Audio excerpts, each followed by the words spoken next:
नमस्कार दोस्तों, आप देख रहे हैं बीएफसी एवरग्रीन और बीएफसी एवरग्रीन में आप सभी लोगों का एक बार फिर से स्वागत है। दोस्तों, आज के इस वीडियो में हम बताएंगे भोजपुरी के सुपरस्टार एक्टर यश कुमार मिश्रा का पहला फिल्म के बारे में। इनका कौन सा पहला फिल्म था, इस वीडियो में उस फिल्म का नाम बताएंगे, तो वीडियो में लास्ट तक बने रहिएगा। जी हाँ, नमस्कार दोस्तों, आप सभी लोगों का स्वागत है बीएफसी एवरग्रीन चैनल में। वीडियो को आगे देखने से पहले लाइक करिए, चैनल पे नए होंगे तो सब्सक्राइब करिएगा, साथ ही में घंटी कॉल पे सिलेक्ट करके इस वीडियो को आगे शेयर जरूर करिएगा।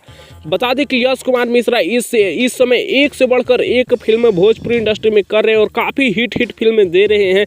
इनका एक्टिंग तो काफ़ी ज़बरदस्त है, क्योंकि एक एक्टिंग ही करते हैं, एक्टर ही हैं, सिंगर नहीं है। अपने शौक के लिए कभी कभार गाना गाते हैं, लेकिन ये एक एक्टर ही हैं और काफ़ी ज़बरदस्त एक्टिंग करते हैं। बता दें कि यश कुमार मिश्रा इस समय भी एक से बढ़कर एक फिल्में कर रहे हैं और काफ़ी ज़्यादा सुपर डुपर हिट हो रही है इनके फिल्में। और बात किया जाए इनके सबसे पहला फिल्म के बारे में, तो दोस्तों आप लोगों को बता दें कि यश कुमार मिश्रा का सबसे पहला फिल्म है दिलदार संवरिया। जी हाँ दोस्तों, दिलदार संवरिया फिल्म से यश कुमार मिश्रा भोजपुरी इंडस्ट्री में एक्टिंग के थ्रू डेब्यू किए थे। फिलहाल यश कुमार मिश्रा का ये फिल्म कितने लोग देखे हैं नीचे कमेंट्स में बताइएगा, और जो नहीं देखे भाई एक बार जरूर इस फिल्म को देखिएगा, क्योंकि फिल्म तो काफी जबरदस्त है।